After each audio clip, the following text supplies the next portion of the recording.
Grabe, no?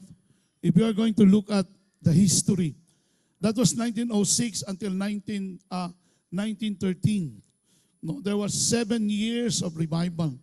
Kabalo ka, during that time, I read the history of Azusa Revival. No, they started with only a handful of people. Iilan lang. Di ba? Pag birthday, daghana mo attend. Pero pag prayer and fasting, sigurado ko, only those who are hungry will be there. But the question here, no, I received a prophecy from somebody. Sabi sa akin, you are going to experience, you are going to see the great move of God.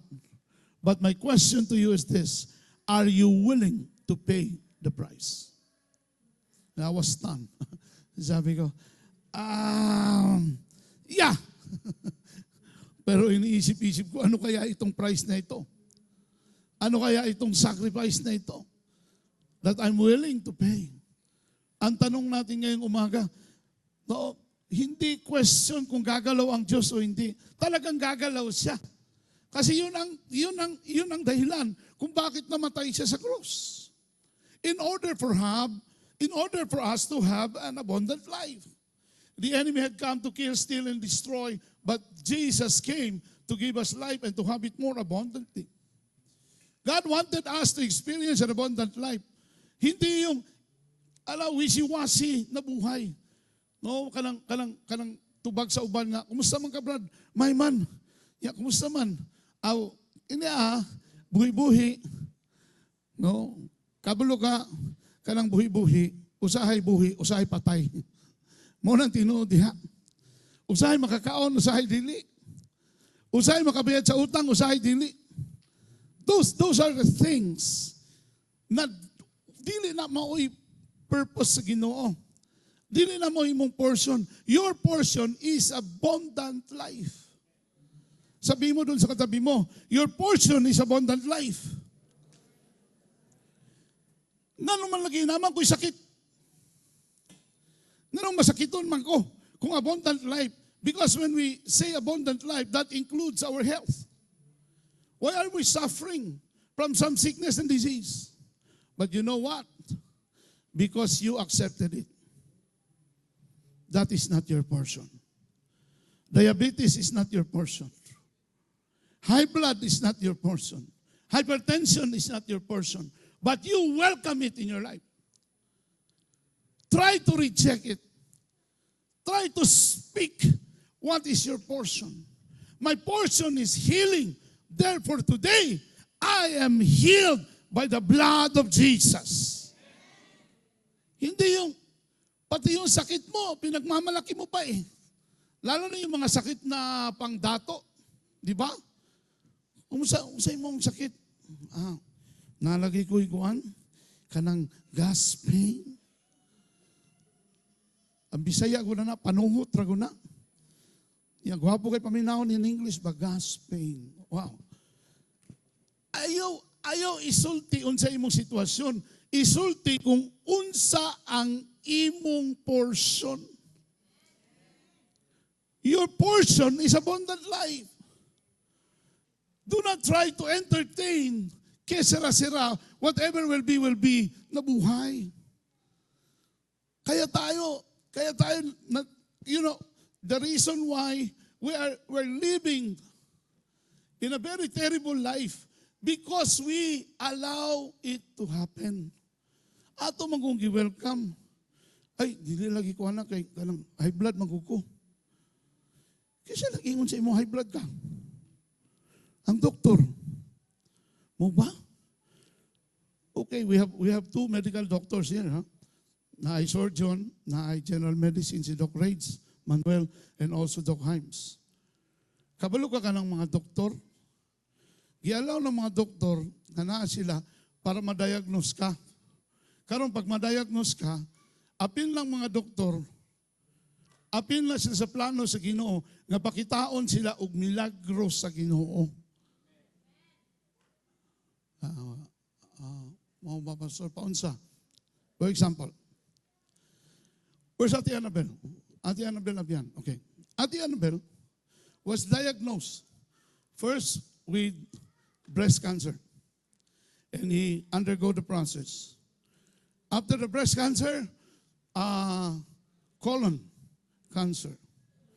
Pero ingon ako sa iya, te, kaning cancer, gusto na mo puyo sa imong lawas. We have to reject it. We have to pray. We have to fast. We fasted and prayed with the family. And you know what happened? Ang kauban ni Doc Himes, si Doc Himes, siyempre kay Kristyano man siya, pero yung kauban niya na siya, Himes, kuyawa ni Himes, oy, nawala yun ang cancer, Himes ba? Sa Ginoo, yun ni Bay. Doktor ko sila. The cancer was there. But after, after how many days or even months, no? Nawala ang cancer. Kung iya tong gi-welcome ni Ate Annabel mo, ingon siya Ate Annabel, Lord, dawat na lang yun ako ni, dawat na lang yun. So, dili na lang yun kukutob. Mabuhi pa ka siya antot karon. You have the power to reject what doesn't belong to you. Don't welcome it. Ayaw isguti nga. Usahay mo good, proud kita una, kung mga maintenance, o kita ka niya kung maintenance, 15,000 ang bulan sa kung maintenance. Ginoo ko, ayaw isguti ng maintenance. Ang isgutan ni mo, nga ayuhon ka sa Ginoo. Baliktarin natin yung sitwasyon. Do not speak of your situation. Speak of what you will become. Or what you become. Christ died for you and me. Sabi ni Apostle Paul, it's no longer I that lives, but Christ liveth in me. The life that we have today, this is not our own life. This is the life of God. This is the life of Jesus imputed in us today. Kaya nga sinabi, if anyone be in Christ is a new creation, the old has gone, the new has come. Yung luma, patay ngayon. Diba? I would like to get the testimony of Brother June Minjola. Ano si Brother June? Laglagan na ni. Dugay na bitoto. Si Brother June, tanang illegal drugs Davao, siya naggunit anak. Itong unang panahon. Tanang smuggle, tanan. Pagka-graduate na mo sa Bible School, napamigyatuan nga classmate niya, nga smuggler kayo. Tanang gibagsak nga TV, VHS, Betamax, Dias Panakan, Tibungko. Iya tong disciple. Pag-graduate na mo sa Bible School, siya, Brad, na ako'y disciple ba? Kinahanglan ato ni bisitahan, ato ning walihan sa pulong sa Ginoo. Pag-abot na mo dito.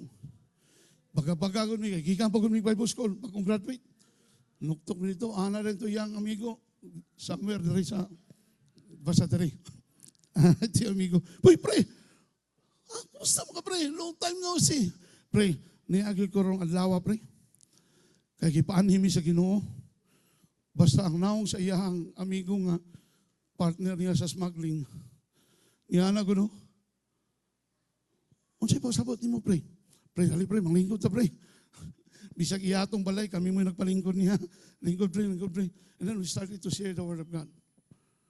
Kabalo ka katuyang amigo, ingan lang niya, pre, itong una, nga napakos kabuang, napakos tanang illegal, ikaw gyud akong badi-badi, karon pre, dili ko gusto, dili ko mutugot, nga ikaw, maato sa impyerno, niya ako malangit, pre, karon pre, tininuod na ni pre, tinarong na niya atong buhaton, kinahanglan muuban ka na ako.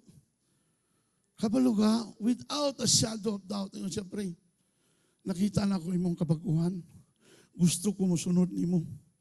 Pero nalang ko isa kahangyo, pre. Unsa man, dagang pa man kay kog stocks diri, pre. Ako lang sa ninghot doon, pre, kay dako na kay kog investment. Lo and behold, that person, no, that guy, nakita mi sa Digos. Ikoy, Brad, yung kita mo ni John Carlos man si Brad John. Siya nakita mo, ikaw, naman siya sa church nag-attend. Ikaw, siya ay active ka isa sa ilang church, sa Chinese Baptist Church. Active ka siya. Anak ko, di ko kalimot, sir ba? Ako man itong Giovanni Brad John. dito sa inyong balay. And now, he's a changed man, a changed person. No? Si Brad John,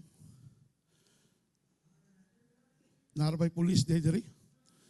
Oh, pero born again man ni si Joy, matuo man ni siya kuwaso. Si Brad John, ang nagunit sa gun running sa Davao City before. Naay niya sa ilang balay. Naay niya kay muskor o baril. Ningon daw nga, bay, siya ang kastorya, bay, kanang atuod ka asang balay ni Carlos, John Carlos. Siya, ay, John Carlos, ay, patay na mula. Namatay na na. Ano saan namatay? Mga, siguro 2 years, 3 years ago. Mamatay ang pagkabunagin. Ayun siya, patay na na. Di ba diri man ito ilang balay? Oo, dirito. Ito nagpayuto na, pero patay na siya. Basta nilakaw ang tao, sige, ano bang, ha? Patay na dahil si John Carlos. Murag ka na, manto ni John Carlos. The old has gone, the new has come.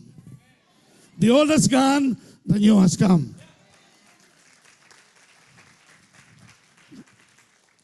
Kabalo ka, bisag unsa ka guba imong kinabuhiran, kaya nang ugsabon sa Ginoo. Bisag unsa ka dako imong problema karong adlaw, pasaligan ta ka based on the word of God, not through me or not through the message that I'm going to share, but through the word of God. Jesus can fix your life. Jesus, come on, palakpakan natin ang Panginoon. Hallelujah. Wala na akong oras eh. Spiritual awakening. When the world turns to God. Importante ito. When the world turns to God. What had happened to Azusa Revival? It was the world turns to God or returned to God. You know, in the Welsh Revival in 1904, there was a revival also in that place where a coal miner was used by God. 13 years old pa lang siya. Gigamit siya sa Ginoo. He prayed for 13 years, 26 years old, nahitabo ang revival. Grabe ang gibuhat sa Ginoo. Kada kanto, 150,000 people got born again every day in the Wales Revival.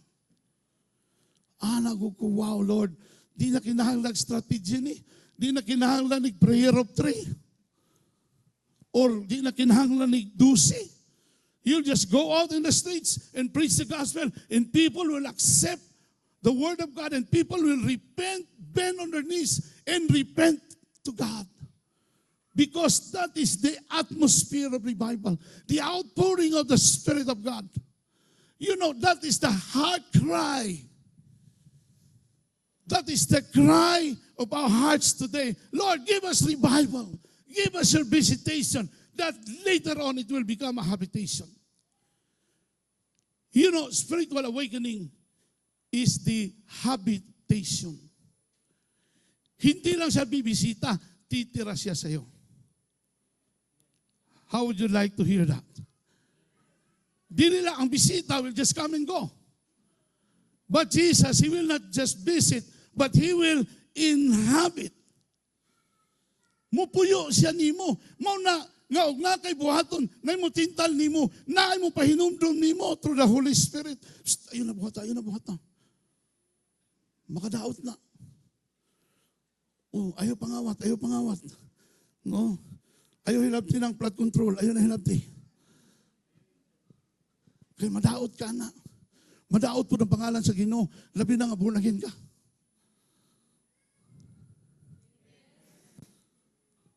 Simpleng kawat. Hindi na tayo maghisgutan ng milyon o billions. Simpleng kawat. Mga office supplies. Sa opisina. Hala, bago din ng mga ito. Kailangan naman siya kung anak ko, kailangan sila mga project na rapat art paper, na mga colored paper bago din. Ayaw na pagpalit. Nailaghan sa opisina.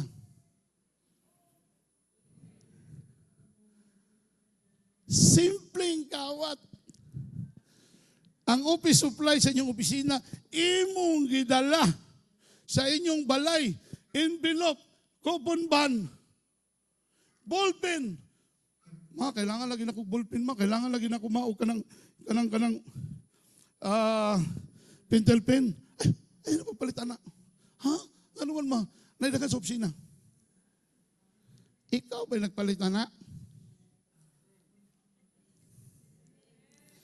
O nagkanap kahinay ang amen. Mura convicted na. Sige kag singgit sa mga kawatan mo, taga DPWH, kamo mga traktor, mga kawatan mo, kamo mga kung traktor. Ikaw, wabag yung kakapangawat.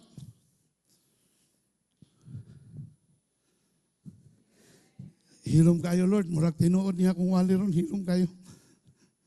Spiritual awakening when people in the world turns to God. And they will always have the awareness from God, I will not do this because I'm putting God into shame. You are not thinking about yourself. You're not thinking about your family. You are thinking about God Himself, that you are putting Him in a huge embarrassment. Ang imong consciousness is not about yourself. Madugta man ni mga matay man kitang tanan.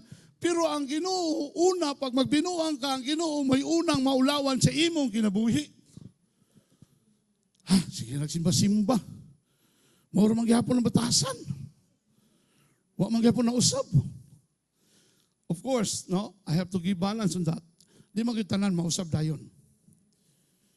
Kay gikan sa imong pagkabata, baka akong nakadaan. Unya dili na pwede nga after, no? Pag abot ni mo 35 years old, nakadawat ka sa Ginoo, na-aware ka nga, ang pagpamakak maka-impyerno. Pagkaugma, di na rin ko mamakak. No, it's not about magic. It's not magic. It's a process. Pero at least, ang consciousness, nga nakay nahimong pakak, muhilak pa ka, ay nakonbiktahan ka sa balang espiritu, nga namakak ka. Kaya nakakayo ba mga tao nga hawod kay mamakak? Unya sila, ang description ni Pastor Chiani, diabolic liar. Sila nga sigig pamakak, hangtod sila nga sigig pamakak, naanan na sigig pamakak, sila mismo, nito na sa ilang bakak. Nito na siya nga si Superman siya. That is a diabolic liar. Sanay na sanay. Pero sabihin ko sa iyo, walang magaling na magsinungaling. Sasabit at sasabit yan. Sabihin mo doon sa katabi mo, mukhang ikaw pinag-uusapan dito. Ha? Muna, karon palang daan, practice na tagsultis tinood. Dili ta magbuhat-buhat og istorya. Labi na karon sa social media, daghang kay mga fake news, di ba? Oh. Senator Bato de la Rosa naghatag og 1 milyon para sa pagkadakop sa killer ni Oscar Dudong Bocol. Pati si Senator de la Rosa nabukol kay wa man siya nag-commit. Attorney Torion, grabe kayo ba nang buhat-buhat storya ba? The Bible is very clear. Do not bear false witness against your neighbor, or else you will be succumbed. You will be judged by God. Spiritual awakening. Awake, sleeper, and arise from the dead, and Christ will shine on you. It is in Ephesians chapter 5. No? Wala talaga akong oras eh. Gusto ko lang mag-altar call na. Anyway, I will just give the outline. Alam nyo, kasi kanimang kong outline, anybody can make a research on this.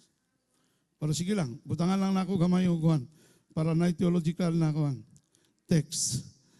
In Ephesians chapter 5, it talks about living in light. Apostle Paul was encouraging the people in Ephesus, live in light. Light is the Word of God, and light is Jesus Himself.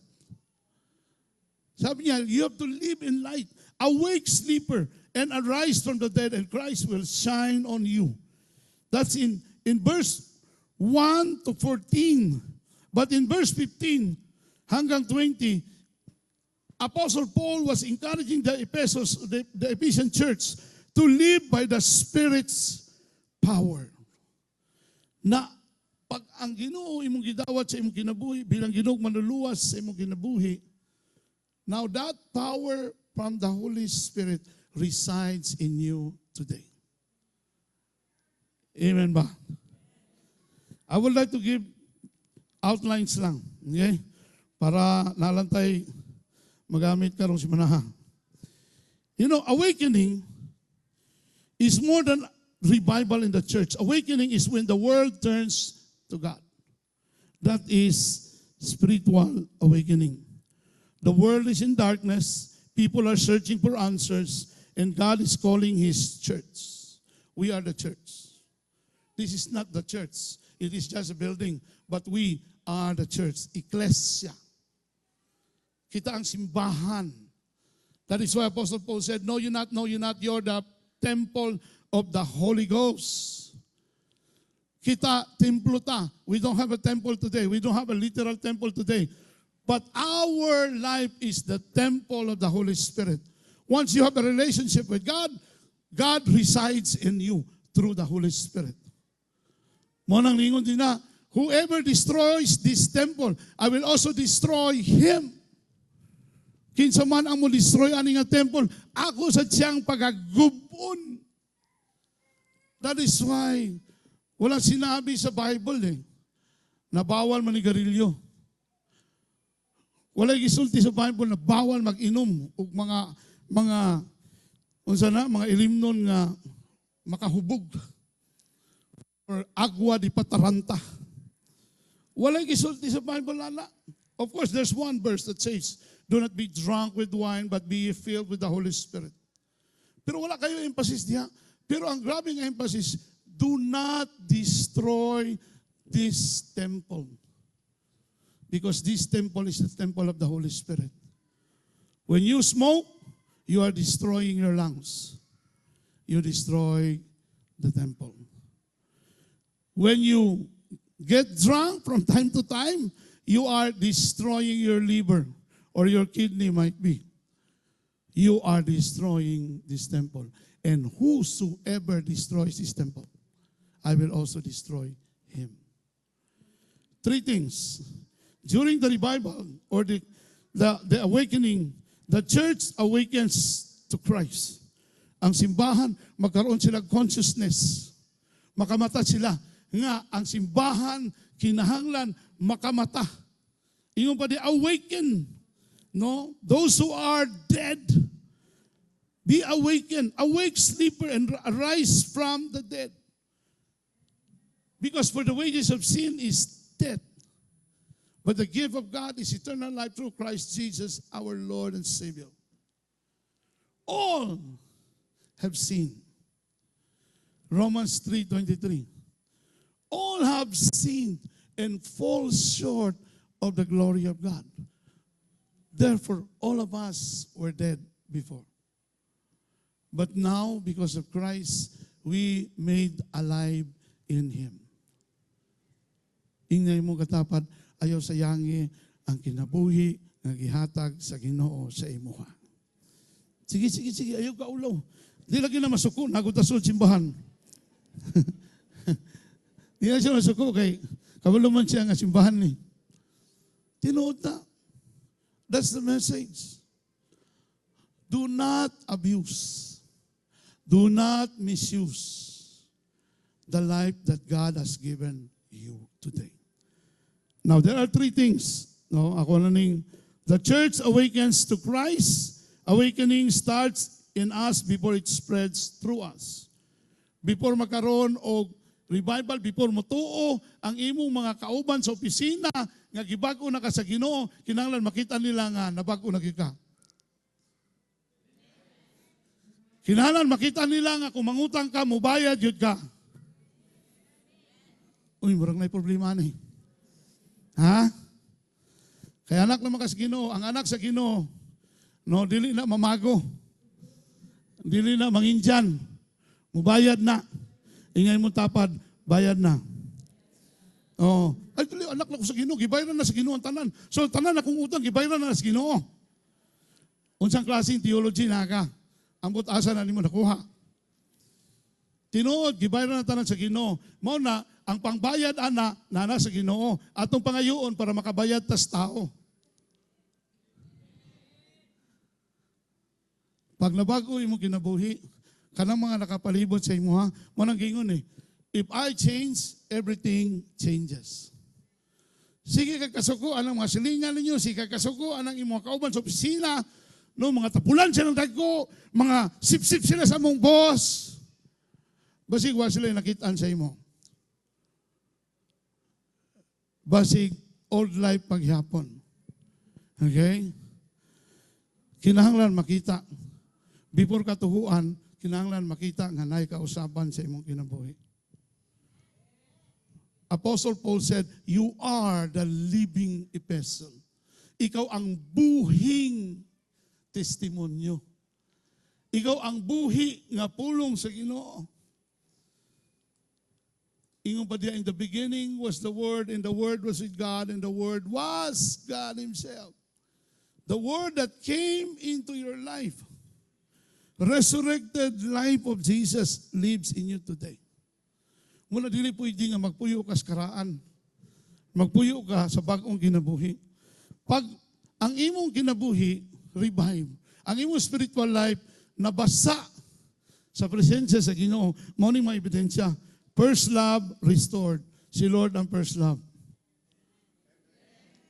Kanang imong uyab ron, di na mo first love ni mo. Ay, dili, lisod yun kayo, give up ang first love ba, no? Grabe yun ba? Bisan no, nalakay bagong uyab ba? Makahinom-nom ka po ka sa karaan ba? Ang imong first love, ang Ginoo. Amen ba? O, kuhitan lang mga nanay uyab niya. Ginoo first love, ha? Dili na imong tapad. Holy devotion, revive. Ganahan ka ba? Mura bitaw ka ng regular na pagkaon. Nga kung panahon na, o alas 7, alas 6, alas 7 na, mubagting ang imong tiyan. Mudagoog ang imong tiyan. Murag na alarm clock sa sud sa imong tiyan. Kaya kinahanglan na kamukaon. Pag-abot og alas 12, mutingog na po siya, mualarm na po siya. Kaya kinahanglan na ka manihud to. Pagkagabi, pagka alas 9, sa gabi, hangtod sa alas 12, mutingog gihapon siya. Kaya na midnight stock, sanay man siya. Dapat ingon ana ta para sa Ginoo. Gutumon ta ba? My prayer today is before the Lord will send us revival, God will send us or increase us the hunger and the thirst for Him. Without the hunger, without the thirst, no fire will fall down. When we are hungry for God, that's the only reason why God will come and work with us. Hearts fully surrendered. Ingon din ni, a sleeping church cannot awaken a dying world. Ang simbahan nga nakikatulog, dili na pwede nga gamiton para pagpukaw sa kalibutan. You know, the world today is in total darkness. Philippines today is in total darkness. Only God is the hope of this nation. And God can use you to bring hope to this nation. Inyay mo katapat, ikaw mo'y gamiton sa Ginoo. Pero before ka gamiton sa Ginoo, buhion sa ka, i-revive sa ka sa Ginoo. Amen ba?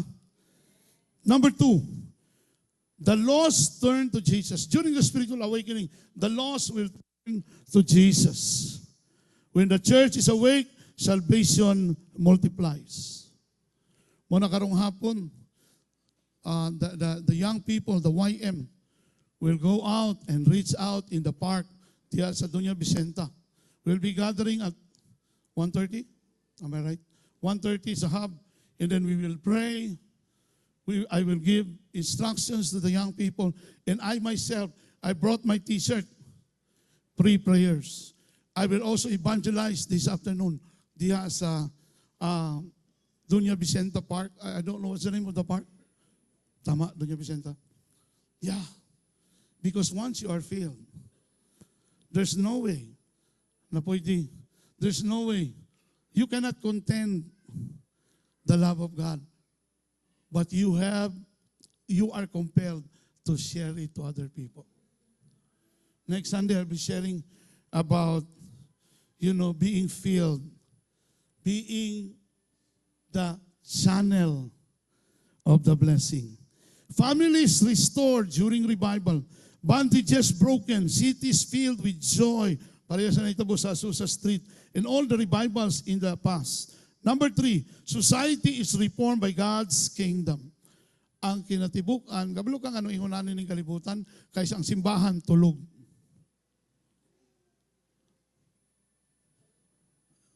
All of us are guilty of this. The very reason bakit namamayagpag ang mga magnanakaw sa gobyerno sa panahon na ito, dahil ang simbahan ay tulog. Musimba na lang, matulog pag yun. Wala lang taka ng simba, natulog lang ka sa iyong balay. Inganay mo tapal. Mata na. I-remember ko sa usa ka pastor. Ingon siya, muantog simbahan, pakabot simbahan, matulog. Brad, pareho na kung pukaw na imong tapad, be. Kung siya, ikaw pukaw na pastor, ikaw nagpatulog na. Laay po rin kayong pastor na magwali mo nang nakatulog ang membro. But without kidding aside, tulog ang church. That's why no impact. Inside the four corners of this building, we're all excited about the presence of God. But how about outside? How about the security guards there outside? How about the people in the restaurants in entry? Did they know that you are a child of God? Alam ba nila na anak ka ng Diyos? Nakikita ba nila sa buhay mo na anak ka ng Diyos? O mula ka sa ka, no? Murabag, tag-iapot ka sa apubyo, bang mula ka. Morning, ma'am. Morning. Oh, strikta kayo si madam. Pero pag abot diri, lamig kayo mo bang. I speak Jesus. Pag abot sa gawas, lahi man kinaiya. Walay makita ang kalibutan. That's why the people in the world are still living in darkness because the church is sleeping. Sabihin mo doon sa katabi mo, uyuga siya, uyuga siya. Mata na! Uyuga, uyuga, uyuga! Mata na! Ha? Di na ginamasuko, kaya nasa simbahan. Hadlok mo na siya kabaan. Awakening changes systems, culture, and atmosphere. Righteous leaders arise, corruption falls. Justice and compassion fill the land. Awakening is when heaven impacts every sphere. There are 7 spheres, in the world today. What are those? We call it 7 mountains. First is government. Second is education. Third is media. Fourth is arts and entertainment. 5 is religion. 6 is family. 7 is business. All these 7 mountains must be impacted by the Word of God. Must be impacted by the presence of God. Paano gawin ng Diyos yan? Diba? Siyempre gagamitin ka niya. Pero bago ka niya gagamitin, aayusin niya muna buhay mo. Kaya ngayong umaga, hindi ito ubusan ng outline. Ito ay ayusan ng buhay. Uban sa inyo, sige picture, pero pipila ka sa inyo aldering. I'm sorry ha. Pipila ka sa inyo aldering. Hindi ulit ninyo, maapil na dito sa inyohang mga picturean. How many of us here na pag uli mo imong i-review ang imong i-picturean? Don't allow that those pictures will just remain in your photo album. Come to think of this. Hindi ito ubusan ng outline. Ito ay ayusan ng buhay. Kaya ka nandito sa umagang ito. Kaya tayo nandito sa umagang ito because we want our life to be fixed. Here, manifestation of God's presence.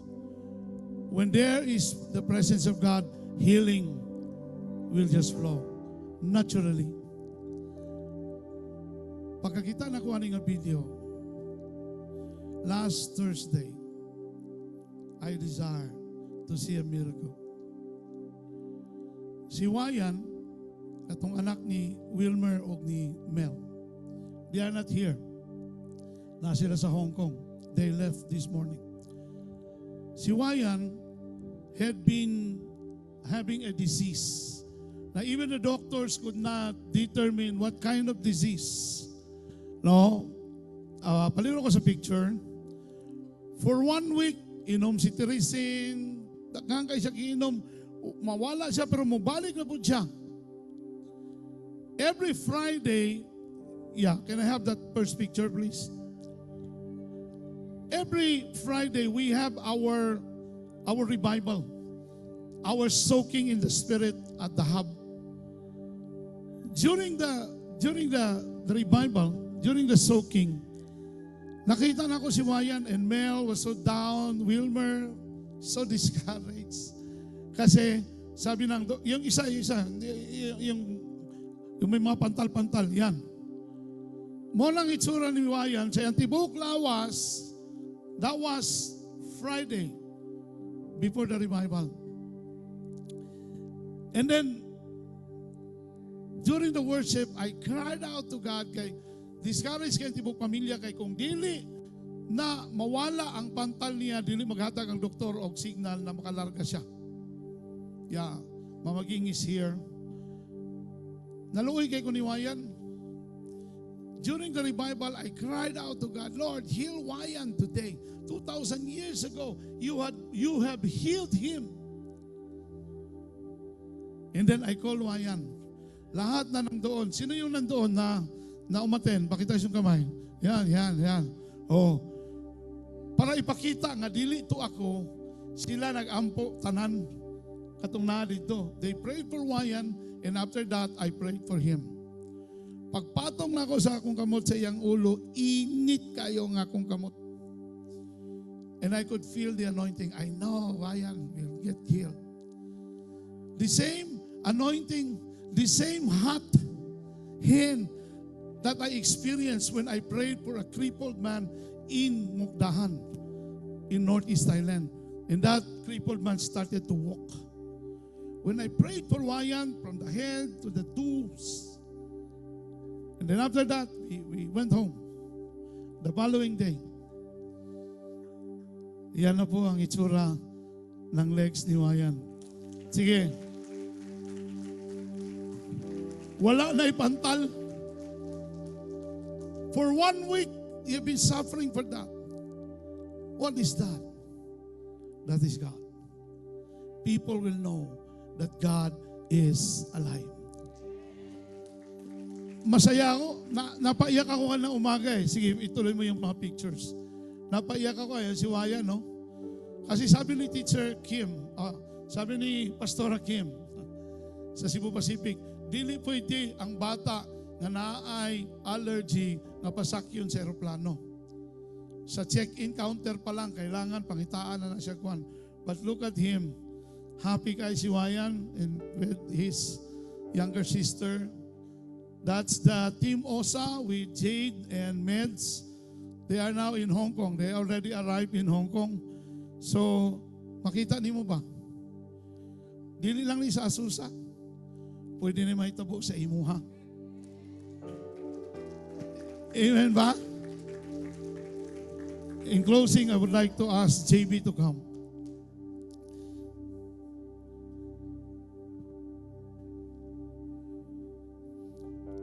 Try to have a message on this illustration.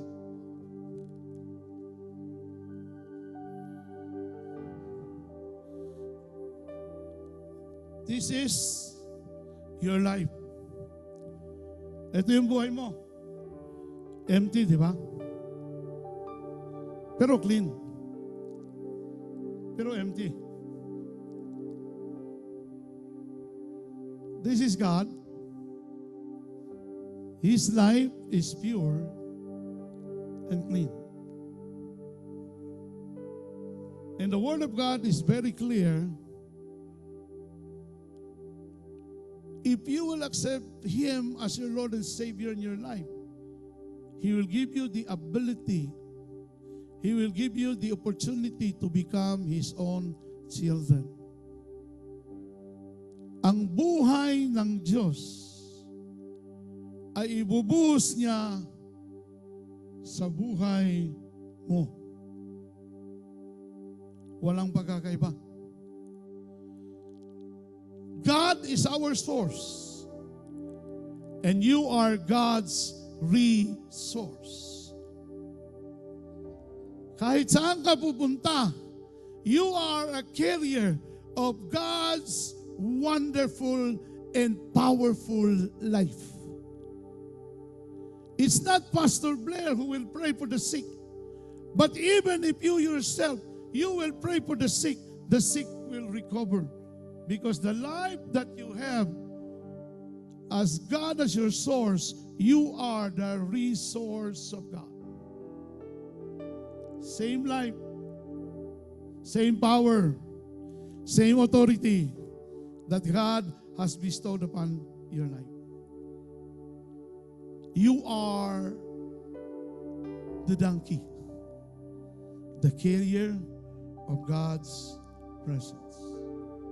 Wherever you go, people will listen to you, not because you are eloquent.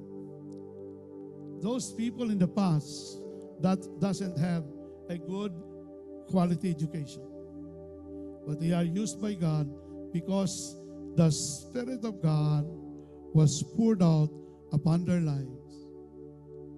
And that Spirit will make Jesus known to the whole world.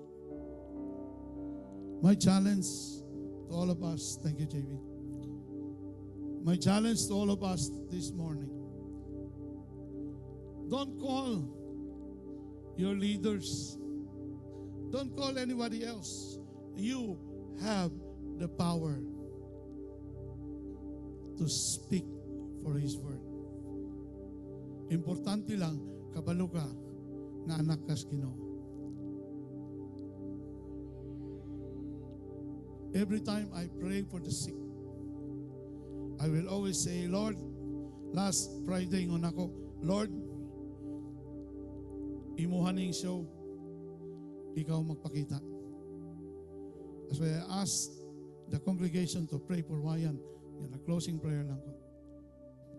And when Wayan got healed, I was crying in the CR this morning. I was telling God, ikaw yun ni Lord, buhay yun ka. Just try to imagine this.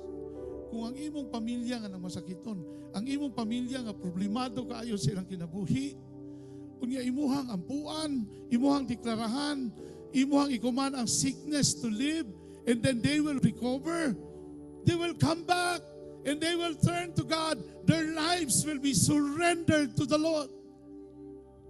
And there will be a great awakening, not just in this place, but even in the whole Davao City, and it will be made known to the whole world. Revival starts in us today.